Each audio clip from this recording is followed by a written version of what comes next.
यह कहानी है बिशन सिंह की, लेकिन सब उसे टोबा टेक सिंह कहकर पुकारते थे। उसे बिल्कुल पता नहीं था कि कौन सा दिन है, कौन सा महीना या कितने बरस बीत चुके हैं। लेकिन हर महीने जब उसके सगे संबंधी मिलने आते तो उसे अपने आप पता चल जाता था, और तब वह चौकीदार से कहता, उसकी मुलाकात आ रही है। और उस दिन वो ठीक से नहाता, खूब साबुन लगाता और सर में तेल डालकर कंघी करता, अपने कपड़े निकलवा कर पहनता और सज संवर कर उनके पास जा खड़ा होता। वे कुछ पूछते तो चुप रहता और कभी कभी ओपड़ दी गड़बड़ जैसा कुछ बड़बड़ा देता। वक्त अपनी रफ्तार से चलता रहा और पागल खाने के कैदियों को ये तक नहीं पता चला कि भारत के विभाजन को 2-3 साल बीत चुके थे। तभी भारत और पाकिस्तान दोनों देशों की सरकारों को एक बात सूझी। बात दोनों देशों के सामान्य कैदियों के समान पागलों की अदला बदली के बारे में थी, और सोचा गया कि दोनों देशों के पागल खाने में रह रहे पागलों की अदला बदली भी तो करी जाए। इस योजना पर काफी सोच विचार किया गया। बुद्धिमानों के इस फैसले के अनुसार दोनों देशों के ऊंचे अफसरों की बैठकें की गई। इसके बाद पागलों की अदला बदली के लिए एक दिन तय कर लिया गया। लाहौर के पागल खाने में यह समाचार पहुंचा। समाचार पहुंचते ही वहां बड़ी दिलचस्प और विचित्र बातें होने लगी। एक मुसलमान पागल पिछले 12 साल से जमींदार अखबार पढ़ता था। उसे पागलों के बीच खूब पढ़ा लिखा समझा जाता था। उसके एक दोस्त ने पूछा, मौलवी साहब, यह पाकिस्तान क्या है? उसने पहले तो काफी सोच विचार किया, फिर विश्वासपूर्वक जवाब दिया, भारत में एक ऐसी जगह का नाम पाकिस्तान है जहां उस्तरे बहुत बनते हैं। जवाब सुनकर उसका दोस्त जैसे तसल्ली सी पा गया। और इसी तरह एक सिख पागल ने दूसरे पागल से पूछा, ओ सरदार जी, हमें भारत क्यों भेजा जा रहा है? और हम तो वहां की बोली भी नहीं समझते। दूसरा मुस्कुराकर बोला, और मुझे तो भारत की बोली आती है, वहां के लोग बड़े शरारती किस्म के होते हैं। एक मुसलमान पागल ने नहाते समय पाकिस्तान जिंदाबाद का नारा इतनी जोर से लगाया कि फिसलकर फर्श पर गिर गया और बेहोश हो गया। यहां कुछ पागल ऐसे भी थे जिन्हें पूरी तरह पागल कहना भी मुश्किल था। इनमें अधिकतर ऐसे हत्यारे थे जिनके रिश्तेदारों ने पागल खाने के अफसरों को कुछ दे दिलाकर वहां भिजवा दिया था, जिससे वे फांसी पर चढ़ने से बच गए थे। ऐसे लोग कुछ कुछ समझते थे कि भारत का विभाजन क्यों हुआ है, लेकिन उन्हें भी सारी घटनाओं की जानकारी नहीं थी। उन्हें अखबारों से समाचार नहीं मिल पाए थे और पागल खाने के चौकीदार अनपढ़ थे। उन्हें सिर्फ इतना पता था कि एक आदमी मोहम्मद अली जिन्ना है, जिसे लोग कायदे आजम कहते हैं। उसने मुसलमानों के लिए पाकिस्तान नाम का नया देश बनाया है। यही कारण है कि इस समय के पागल बड़ी मुश्किल में थे। उनके समझ में नहीं आ रहा था कि वे पाकिस्तान में हैं या भारत में। एक ने दूसरे से कहा, अब हम पाकिस्तान में हैं, और दूसरे का कहना था कि यह कैसे हो सकता है, कुछ दिन पहले तो हम भारत में थे। भारत पाकिस्तान और पाकिस्तान भारत का चक्कर कुछ ऐसा चला कि उसका पागलपन और बढ़ गया। झाड़ू मारता मारता वह अचानक पेड़ पर चढ़ गया। फिर अचानक एक मोटी सी डाल पर बैठकर लगातार 2 घंटे तक बोलता रहा। उसका भाषण भारत और पाकिस्तान की समस्या पर था। सिपाहियों ने उसे पेड़ से नीचे उतारने की कोशिश की, मगर वह पेड़ पर और ऊपर चढ़ गया। डराने धमकाने पर उसने अपना फैसला कुछ यूं सुनाया, मैं ना भारत में रहना चाहता हूं ना पाकिस्तान में, मैं तो अब इसी पेड़ पर ही रहूंगा। समय बीतने के बाद उसका यह दौरा ठंडा पड़ गया तो वह पेड़ से नीचे उतर आया। फिर अपने हिंदू सिख दोस्तों से गले मिलकर फूट फूट कर रोने लगा। यह सोचकर उसका दिल भर आया कि ये सब उसे छोड़कर भारत चले जाएंगे। एक मुसलमान इंजीनियर अपने पागल साथियों से अलग थलग रहता था। उसमें अचानक यह बदलाव आया कि उसने अपने कपड़े उतारकर पागल खाने के एक कर्मचारी को दे दिए और फिर नंग धड़ंग होकर बाग में दौड़ने लगा। एक मोटा मुसलमान था। वह मुस्लिम लीग का सक्रिय कार्यकर्ता रह चुका था। वह पागलपन में एक दिन में 15-16 बार नहाता था। उसका नाम मोहम्मद अली था। उसने अपने जंगले के भीतर खड़े खड़े घोषणा कर दी कि वह कायदे आज़म मोहम्मद अली जिन्ना है। उसकी यह घोषणा सुनकर एक सिख पागल मास्टर तारा सिंह बन गया। ऐसी हालत में उस जंगले में मारपीट होने से रोकी गई। लाहौर का एक हिंदू वकील प्रेम में असफल होकर पागल हो गया था।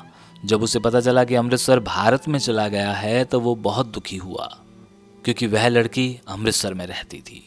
वह पागलपन में उसे भूला नहीं था, इसलिए वह तमाम मुस्लिम नेताओं को गाली देता था कि दुष्टों ने साठ गांठ करके भारत के 2 टुकड़े कर दिए। उसकी प्रेमिका भारतीय बन गई और वह पाकिस्तानी। जब पागलों की अदला बदली की बात शुरू हुई तो वकील के साथी पागलों ने समझाया कि वो निराश ना हो, उसे भारत भेज दिया जाएगा, तब वह अपनी प्रेमिका से मिल सकता है। मगर वो लाहौर छोड़ने को तैयार ही नहीं था। उसका ख्याल था कि अमृतसर में उसकी वकालत नहीं चल पाएगी। पागलों के यूरोपीय वर्ग में 2 एंग्लो इंडियन पागल थे। जब उन्हें पता चला कि अंग्रेज भारत को आज़ाद करके चले गए तो उन्हें बड़ा दुख हुआ। वे छिपकर इस समस्या पर घंटों विचार करते। पागल खाने में अब उनकी क्या हैसियत होगी? यूरोपियन वार्ड रहेगा या बंद हो जाएगा? उन्हें डबल रोटी की बजाय रूखी सूखी चपाती के टिक्कड़ तो नहीं तोड़ने पड़ेंगे? और एक सिख पागल पिछले 15 बरसों से वहां था। वह हर समय कई तरह के शब्दों का प्रयोग करता था। ओपड़ दी गड़बड़ दी, एनेक्स दी वेध्याना दी, मूंग दी दाल ऑफ दी लालटेन। वह न रात को सोता था न दिन में।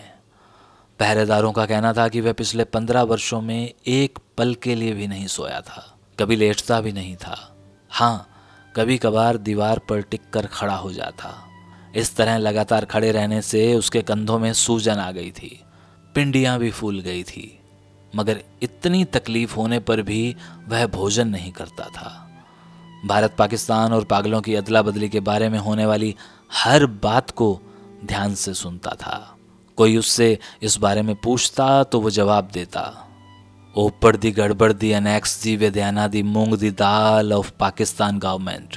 पर बाद के दिनों में ऑफ दी पाकिस्तान गवर्नमेंट की जगह ऑफ दी टोबा टेक सिंह ने ले ली। फिर उसने दूसरे पागलों से पूछना शुरू कर दिया, भाई यह टोबा टेक सिंह कहाँ है, कहाँ का रहने वाला है? मगर किसी को पता नहीं था कि टोबा टेक सिंह भारत में है या पाकिस्तान में। बताने की कोशिश करने वाले खुद उलझ जाते थे, क्योंकि सियालकोट पहले भारत में था, मगर सुना है अब वह पाकिस्तान में आ गया है। जो लाहौर आज पाकिस्तान में है, क्या पता वह कल भारत में चला जाए या सारा भारत ही पाकिस्तान बन जाए। सिख पागल के केश उलझ कर टूट कर बहुत छोटे रह गए थे। वह नहाता बहुत कम था। दाढ़ी और केश आपस में चिपक गए थे। उसकी शक्ल बहुत डरावनी हो गई थी।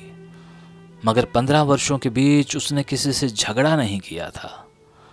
पागलखाने के पुराने कर्मचारी उसके बारे में सिर्फ इतना जानते थे कि टोबा टेक सिंह में उसकी कई ज़मीनें थी। खाता पीता जमींदार था कि अचानक पागल हो गया। उसके रिश्तेदार उसे मोटी मोटी जंजीरों में बांधकर पागलखाने में भर्ती करा गए। रिश्तेदार लोग महीने में एक बार आते और हालचाल पूछकर चले जाते। जब भारत पाकिस्तान की गड़बड़ शुरू हो गई तो यह सिलसिला भी बंद हो गया। उसका नाम बिशन सिंह था, लेकिन सब उसे टोबा टेक सिंह कहकर पुकारते थे। उसे बिल्कुल पता नहीं था कि कौन सा दिन है, कौन सा महीना या कितने बरस बीत चुके हैं। लेकिन हर महीने जब उसके सगे संबंधी मिलने आते तो उसे अपने आप पता चल जाता, और तब वह चौकीदार से कहता, उसकी मुलाकात आ रही है। और उस दिन वह ठीक से नहाता, खूब साबुन लगाता और सर में तेल डालकर कंघी करता, अपने कपड़े निकलवा कर पहनता और सज संवर कर उनके पास जा खड़ा होता। वे कुछ पूछते तो चुप रहता। कभी कभी ओपड़ दी गड़बड़ दी ऐसा कुछ बड़बड़ा देता। उसकी एक बिटिया थी जो दिन प्रतिदिन बढ़ती बढ़ती 15 बरस में जवान हो गई थी। बिशन सिंह उसे पहचानता नहीं था। जब वह बच्ची थी तब भी उसे देखकर रोती थी, और जवान होने पर भी उसकी आंखों में आंसू बहते रहते थे। पागलखाने में एक पागल ऐसा भी था जो अपने को खुदा कहता था। बिशन सिंह ने उससे पूछा, टोबा टेक सिंह भारत में है या पाकिस्तान में? हाँ, जवाब में उसने ठाका लगाया और बोला, ना अभी भारत में है ना पाकिस्तान में। उसने अभी तक इसका हुक्म जारी नहीं किया है। बिशन सिंह ने उससे अनुरोध किया, अब हुक्म दे ही दो ताकि झंझट खत्म हो जाए। मगर वह चुप रहा क्योंकि उसे और भी कई सारे हुक्म देने थे। और एक दिन बिशन सिंह उस पर बरस पड़ा।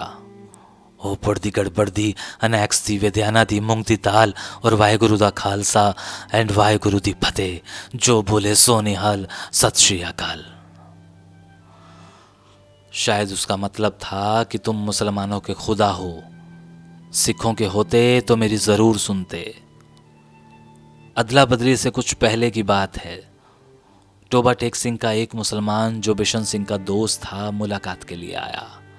इससे पहले वह कभी नहीं आया था। बिशन सिंह उसे देखकर वापस लौटने लगा। सिपाहियों ने उसे रोककर बताया, तुमसे मिलने आया है, तुम्हारा दोस्त फजलुद्दीन है। बिशन सिंह ने उसे देखा तो बड़बड़ाने लगा। फजलुद्दीन आगे बढ़ा तो उसके कंधे पर हाथ रखकर बोला, तुमसे मिलने की बहुत दिनों से सोच रहा था, फुर्सत ही नहीं मिली। तुम्हारे सब सगे संबंधी ठीक ठाक भारत चले गए, तुम्हारी बेटी रूप कौर, और कहते कहते वह रुक गया। बिशन सिंह कुछ याद करने लगा। बेटी रूप कौर? फजलुद्दीन ने बताया, हाँ वह भी ठीक है, उनके साथ ही चली गई थी। बिशन सिंह चुप था। फजलुद्दीन ने दोबारा कहना शुरू किया, उन्होंने कहा था कि तुम्हारी कुशलता पूछता रहूं। सुना है अब तुम भारत जा रहे हो, सबसे मेरा सलाम कहना, और बहन अमृत कौर से भी। और मेरे लायक कोई सेवा हो तो कहना, हर समय तैयार हूं। वह बिशन सिंह के लिए कुछ खाने को लाया था। बिशन सिंह ने वह सब सिपाहियों को दे दिया। फिर फजलुद्दीन से पूछा, और टोबा टेक सिंह कहाँ है? हाँ, टोबा टेक सिंह? फजलुद्दीन ने हैरानी से देखा और फिर कहा, अरे वहीं तो है जहां था। भारत में या पाकिस्तान में? भारत में नहीं, नहीं, पाकिस्तान में। वह बुखला सा गया। बिशन सिंह बड़बड़ाता हुआ चला गया, ओपड़ दी गड़बड़ एनैक्स दी विद्याना दी मूंग दी दाल ऑफ दी पाकिस्तान एंड हिंदुस्तान ऑफ दी दिर फिटे मुंह। अदला बदली की तैयारियां पूरी हो चुकी थी। आने जाने वाले पागलों की सूची बन चुकी थी। तारीख भी पक्की थी। कड़ाके की सर्दी पड़ रही थी। लाहौर के पागलखाने से हिंदू सिख पागलखानों में भरी गाड़ियां पुलिस की टुकड़ी के साथ चल पड़ी। कई पुलिस अफसर भी साथ थे। बागा सीमा पर दोनों ओर से अधिकारी आपस में मिले। शुरुआती कार्रवाई के बाद अदला बदली शुरू हो गई, जो रात भर चली। पागलों को लारियों से निकालकर दूसरे अफसरों को सौंपना सचमुच कठिन काम था। पहले तो बाहर निकालना कठिन, फिर उन्हें संभालना और भी कठिन। बाहर निकलते ही पागल इधर उधर भाग जाते थे। नंगों को कपड़े पहनाए जाते तो वे उन्हें फाड़ कर शरीर से अलग कर लेते। कोई गाता तो कोई गालियां देता, कोई झगड़ता, कोई रोता और कोई बकता। पागल औरतों का हंगामा अलग से था। अधिकतर पागल यह अदला बदली चाहते भी नहीं थे। वे समझ ही नहीं पा रहे थे कि उन्हें यहाँ से क्यों हटाया जा रहा है। कुछ थे जो पाकिस्तान जिंदाबाद का नारा लगा रहे थे, कुछ को हिंदुओं और सिखों का यह नारा सुनकर गुस्सा आ गया था। आपस में झगड़ा होते होते बचा। अब बिशन सिंह की बारी आई।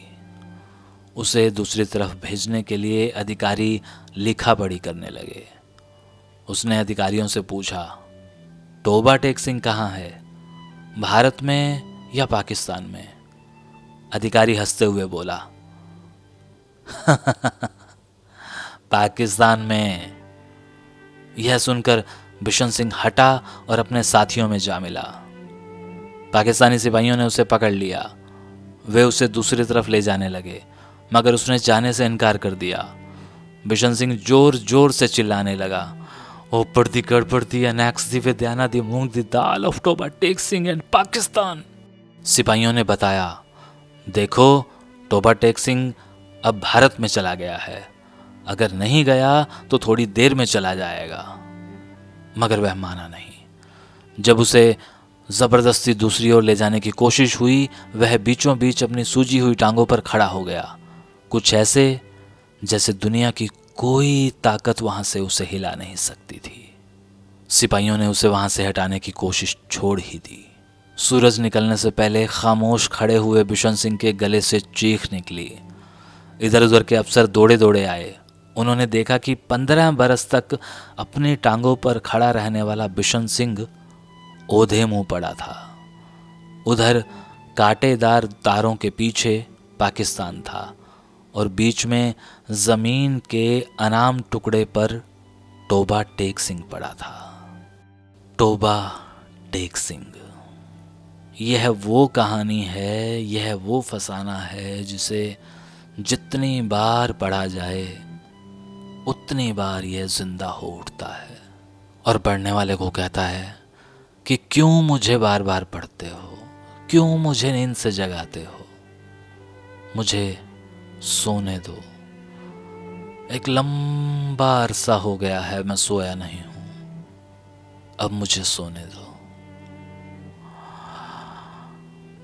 इस टोबा टेक सिंह को जिसने जिंदा किया वो खुद इस वक्त लाहौर की किसी कब्र में दफन है, जिसका नाम है मंटो।